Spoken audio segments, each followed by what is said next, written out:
São 13 os bens culturais declarados pela Unesco no Brasil. O Conjunto da Pampulha, em Belo Horizonte, foi o mais recente a ser reconhecido como Patrimônio Cultural da Humanidade e o primeiro sítio no mundo a receber o título de Paisagem Cultural do Patrimônio Moderno.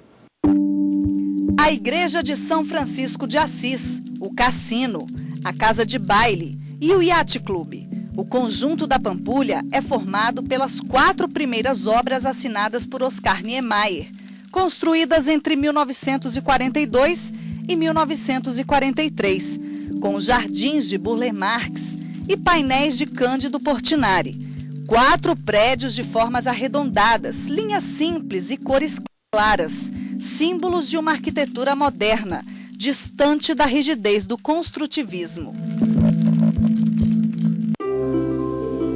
No Brasil, também receberam o título da Unesco, o conjunto urbanístico e arquitetônico construído a partir do plano piloto de Lúcio Costa, em Brasília. Os centros históricos de Goiás Velho, Diamantina, Ouro Preto, Olinda, São Luís e Salvador. O Santuário de Bom Jesus de Matozinhos, em Congonhas, Minas Gerais. São Cristóvão, em Sergipe, com sua arquitetura religiosa. E São Miguel das Missões, no Rio Grande do Sul, com os monumentos da antiga missão indígena de São Miguel Arcanjo. Participam do programa Marcelo Brito, diretor do Departamento de Articulação e Fomento do IFAM, Instituto do Patrimônio Histórico e Artístico Nacional, e Denis França, advogado da União e professor de Direito Administrativo. Gostaria de agradecer imensamente a presença dos senhores aqui no programa Fórum. Qual a importância desse reconhecimento para o país? Efetivamente, quando um determinado bem entra nesse campo do reconhecimento internacional, nós temos não apenas a visibilidade que é conferida a esse bem. Imagine, por exemplo, turistas que visitam o Brasil, eles certamente vão estar atraídos por esse tipo de patrimônio que está identificado como uma importância global. E isso acaba por atrair também uma maior proteção.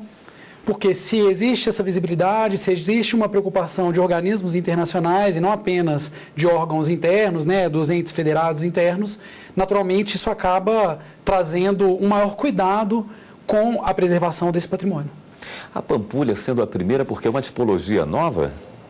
Justamente, a paisagem cultural é uma tipologia criada nos anos 90, praticamente 20 anos após a criação da Convenção do Patrimônio Mundial, que é de 72. Essa tipologia vem sendo trabalhada de uma maneira muito incisiva no âmbito do comitê. E o Brasil conseguiu apresentar 2 candidaturas que foram muito assim paradigmáticas, que foi o caso do Rio de Janeiro, em 2012, como a primeira paisagem cultural urbana no mundo declarada Patrimônio Mundial, e agora o Conjunto Moderno da Pampulha como a primeira paisagem cultural do Patrimônio Moderno, que aí a especificidade de ser um patrimônio moderno, né? O procedimento que se utiliza para esse reconhecimento, primeiramente, é inscrever o bem numa lista indicativa do patrimônio mundial. E no caso da Pampulha, é importante dizer que desde 1996, ou seja, há 20 anos, que a Pampulha estava na lista indicativa. Ou seja, o Brasil já tinha um entendimento de que era necessário esse reconhecimento, mas efetivamente ele só veio agora. O que buscava a Convenção da Unesco de 72? Essa convenção, ela acaba funcionando como um compromisso internacional assumido pelos seus signatários, como se aqueles países que subscrevem a convenção dissessem: nós nos comprometemos não apenas do ponto de vista do direito interno, não apenas do ponto de vista do plano nacional, mas também perante a comunidade internacional a preservar determinados patrimônios, porque reconhecemos que a importância dele excede, vai muito além daquilo que se poderia mensurar para o plano local. A transcendência do valor daquele patrimônio faz com que seja importante o mecanismo. Então, o Brasil, ao assinar essa convenção, ele assume esse compromisso perante o plano internacional, o que é muito importante. Então, a nossa legislação seria favorável, então, ao aparecimento de novos locais sendo visto pela Unesco como de importância mundial? O Brasil, aqui na região, se falarmos da América Latina, ou seja, criou a primeira instituição Nacional de Patrimônio. O IPHAN é de 1937, ano que vem vai completar 80 anos, é a primeira instituição de patrimônio da América Latina. E desde lá, ou seja, 1937, que vem atuando no país no reconhecimento de bens culturais. A Convenção de 72, o Brasil ratificou a Convenção em 77 e em 80 escreveu o primeiro bem, que foi o Centro Histórico de Ouro Preto. Então, de lá para cá, nós temos 13 bens culturais já inscritos. A Constituição de 88 trouxe um olhar diferente sobre o tema? Isso é muito importante, porque o contexto em que a Constituição foi promulgada é um contexto interessante do ponto de vista da compreensão que já existia naquele momento da importância dessa preservação do patrimônio cultural, histórico, artístico, qualquer ele que seja. Então, nós temos na nossa Constituição um texto altamente protetivo de todo o patrimônio, com distribuição de competências à União, aos estados do Distrito Federal e aos municípios, tanto do ponto de vista legislativo, quanto do ponto de vista administrativo, de execução de atividades, para que a efetiva preservação dos bens se concretize. O IPHAN é um órgão bastante antigo, pioneiro, efetivamente a vanguarda em parte do nosso continente, e a ideia da Constituição, sem dúvida nenhuma, foi de um trabalho no sentido de robustecer o arcabouço jurídico que propicia uma proteção mais efetiva para todo esse tipo de patrimônio. Eu entendo que o caso da Pampulha se coloca como um caso exemplar. Primeiro porque foi uma candidatura que aconteceu num período extremamente curto, 3 anos e meio de trabalho intenso, aonde dentro da candidatura foi desenvolvido já o plano de gestão para o conjunto. Então já tem um plano de execução que foi formulado com a participação desses vários entes federados, ou seja, o governo federal através do IPHAN, governo estadual, governo municipal e representações da sociedade civil diretamente envolvidas com o tema da Pampulha e o próprio comitê gestor, ou seja, já há uma instância de governança que envolve essas várias organizações que já participam, discutem, decidem problemas relacionados à preservação da Pampulha. Então, isso muito reforçando o que estabeleceu a própria Constituição de 88, quando coloca a necessidade de você ter aí uma corresponsabilização do ponto de vista da necessidade quanto à preservação desse patrimônio e outro aspecto importante que foi a ampliação do próprio conceito de patrimônio, que está lá presente na Constituição. Doutor Marcelo, existe uma crítica de que as políticas de preservação privilegiam um determinado tipo de patrimônio no país. Eu acho que voltado muito para o branco, católico, barroco. O senhor concorda? Historicamente, podemos dizer que isso é correto, mas que isso está sendo superado, justamente em função da Constituição de 88. Quando a gente entra com uma ampliação desses bens, seja do ponto de vista das várias tipologias, então já só o fato de a gente apresentar a Pampulha, você já fugiu daquilo que seria o tradicional em relação ao barroco. Os primeiros sítios que foram declarados patrimônio mundial são todos centros históricos, do período colonial. Então, estão todos dentro dessa linha, E isso começa a mudar porque nós estamos trabalhando novas candidaturas que justamente procura ampliar, procura diversificar, vamos dizer assim, esse leque, de possibilidades que o próprio país tem em função da sua própria riqueza e diversidade cultural.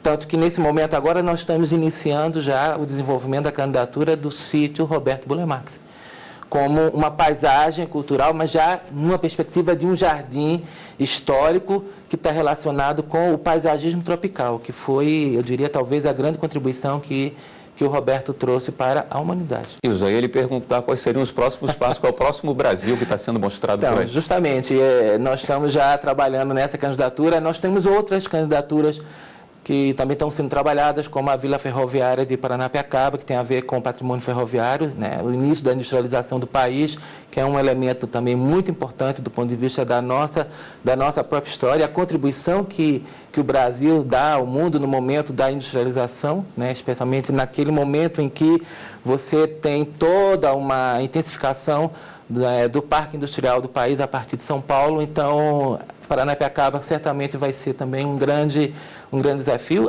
O primeiro campo de futebol está lá, foi trazido pelos ingleses, porque a vila veio justamente em função desse intercâmbio, dessa assistência técnica que foi proporcionada com a presença inglesa naquele momento ali.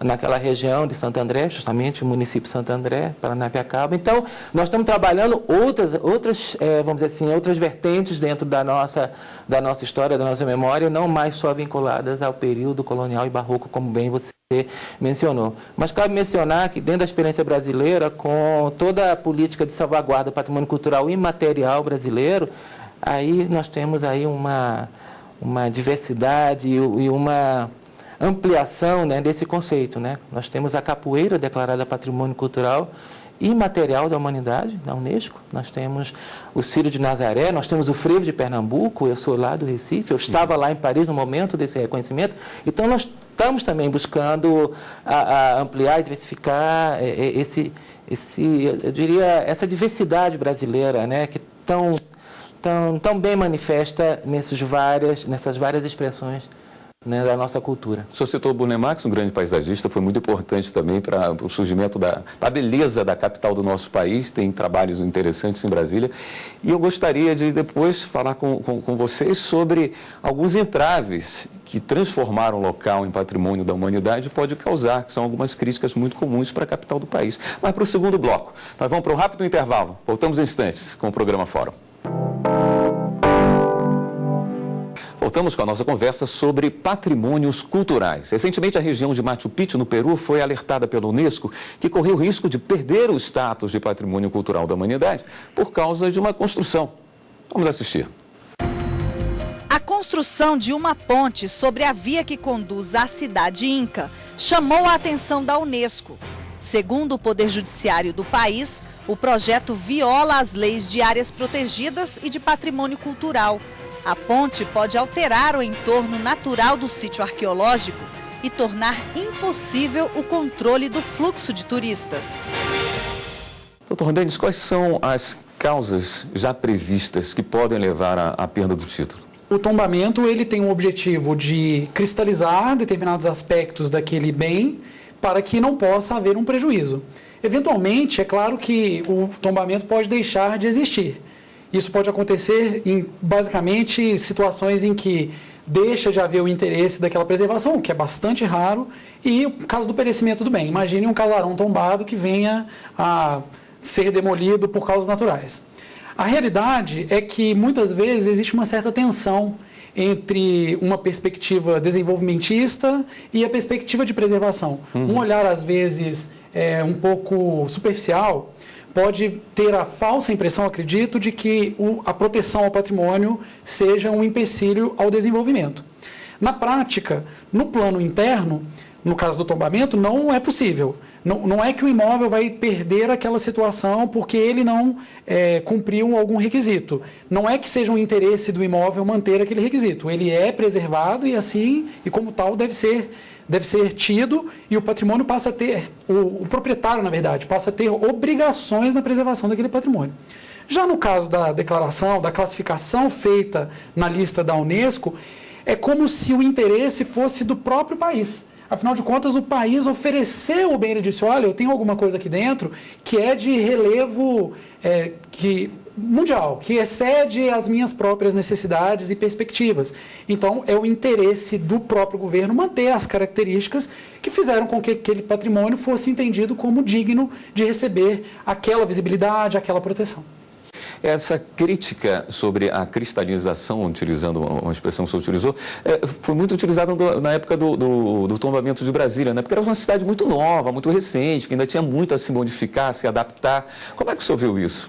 Veja bem, eu até trabalhei com Brasília aqui durante alguns anos no Distrito Federal, mas é importante entender que há uma evolução também sobre o pensamento da preservação, né? Os teóricos da preservação, ao longo, né, da história, vêm estabelecendo, vamos dizer assim, premissas, né, conceitos e que vão, vamos dizer assim, aprimorando, né, esse olhar e ação institucional sobre os bens que são valorados patrimônio mundial. Porque a primeira questão central é a questão do valor. Qual é o valor que você atribui àquele bem quando você está dizendo aquilo é um patrimônio cultural, né? Então, o primeiro aspecto importante é entender que valores são esses que estão sendo atribuídos ao bem.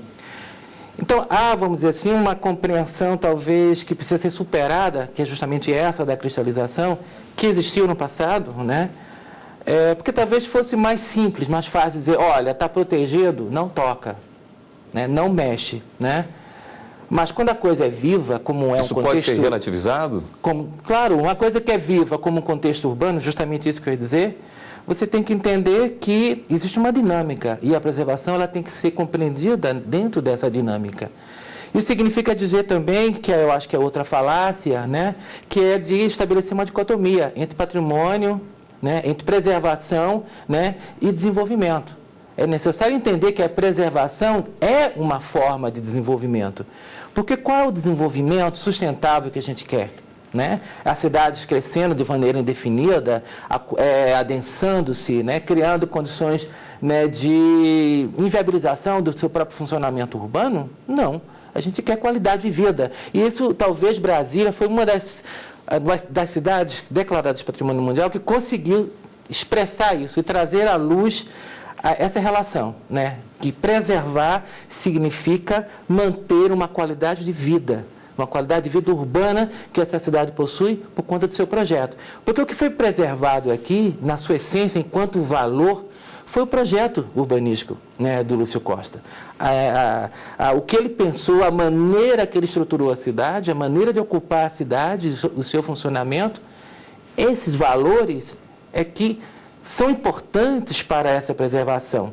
Então, isso não significa que você não possa fazer adequações, ajustes, manejos, desde que esses valores principais que dão a essência do projeto não sejam alterados, que eles sejam mantidos.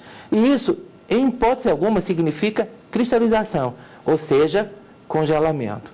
Quem pensa assim está pensando de forma equivocada, porque não é assim que deva ser tratado, ainda mais objetos dessa natureza. Então, você precisa analisar, primeiro, o valor atribuído, segundo, quais são os atributos desse bem, para você poder entender, a partir deles, o que você tem que assegurar com caráter mais, assim, de permanência, para que aquele valor não se perca. Do ponto de vista do patrimônio mundial, seria o valor universal excepcional. Porque quando a gente apresenta a candidatura, a gente sempre apresenta o que a gente chama de declaração de valor universal excepcional do bem.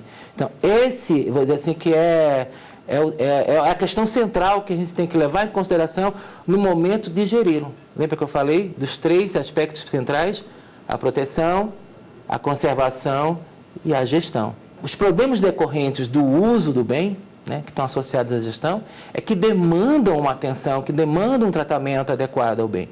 No caso do turismo, por exemplo, nós estamos trabalhando agora num processo, na busca de uma parceria na relação com o Ministério do Turismo, para estabelecer um sistema de certificação de destinos patrimoniais, para que possa haver um diálogo inteligente entre os gestores turísticos e os gestores patrimoniais.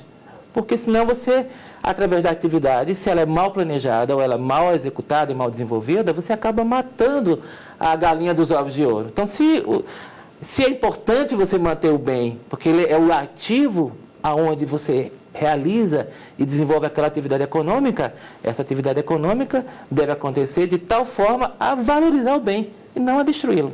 Então, os problemas não decorrem em função da atividade em si, mas pela maneira como ela acontece, seja pela falta de planejamento, seja pela falta de um diálogo, seja pela falta de um investimento adequado, onde melhor atuar para que, ao mesmo tempo que você realiza a atividade, portanto, você está realizando a atividade econômica, mas sem deixar de destruir o bem sobre o qual você aufere os benefícios pela atividade econômica que você realiza. Essa fiscalização existe? A quem cabe é a Unesco? O Brasil vive esse fantasma de receber cobranças e perda de título ou não?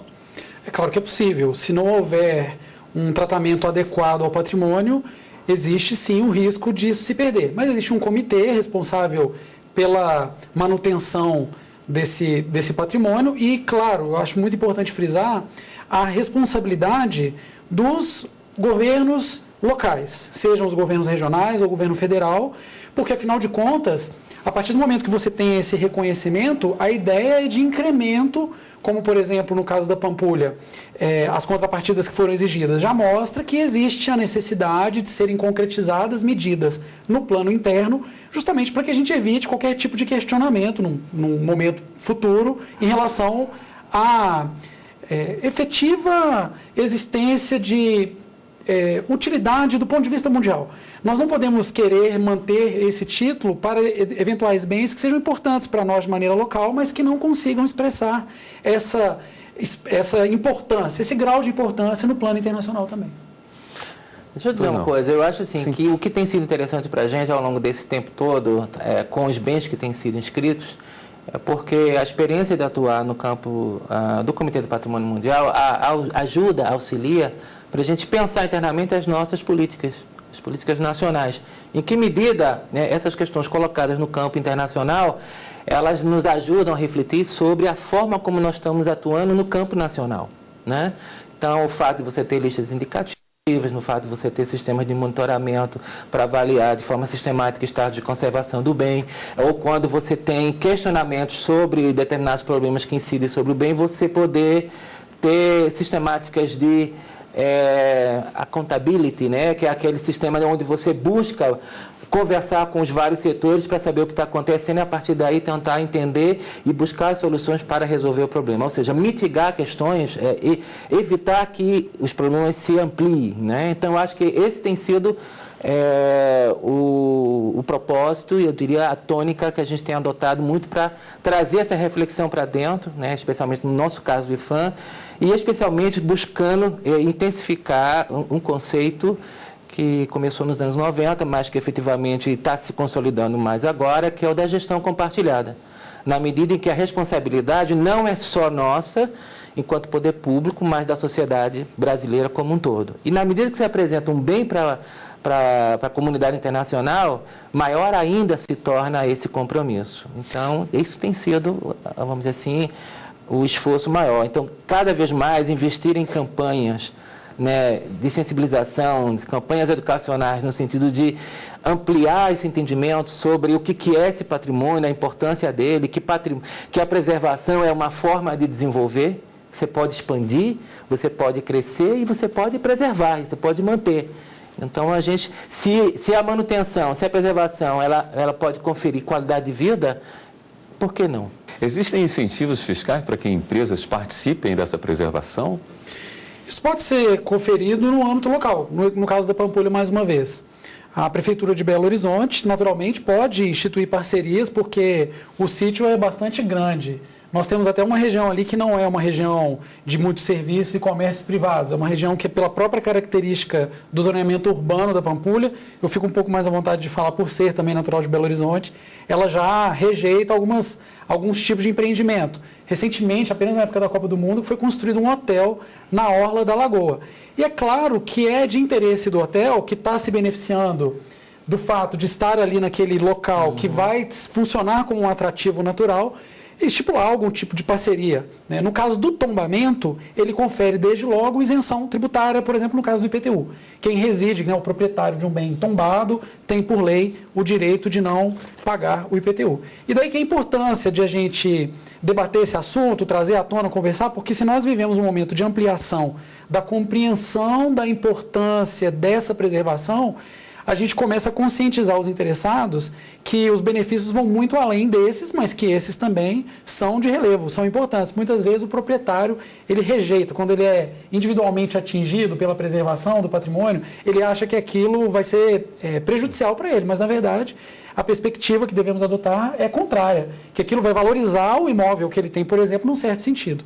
E ali nós temos também um tombamento de uma grande área que, na verdade, já pertence ao poder público, como a própria orla da lagoa. E aí não é o caso de tratar de um benefício fiscal, alguma coisa nesse sentido, mas para os proprietários privados é possível sim. Perfeito. Eu gostaria de agradecer imensamente a presença dos senhores aqui, Vida Longa Pampulha, que por sinal também tem obras do Oscar Niemeyer, que nós daqui de Brasília tratamos com um carinho muito grande, né? E o programa Fórum chegou ao final. Nós conversamos sobre patrimônios culturais da humanidade brasileiros. Mostramos o reconhecimento do conjunto da Pampulha como paisagem cultural do patrimônio moderno. Nós recebemos Marcelo Brito, diretor do Departamento de Articulação e Fomento do IPHAN, Instituto do Patrimônio Histórico e Artístico Nacional, e Denis França, advogado da União e professor de Direito Administrativo. Se você quiser acompanhar esta e outras entrevistas, é só acessar o site da TV Justiça, tvjustiça.jus.br. Até o próximo programa.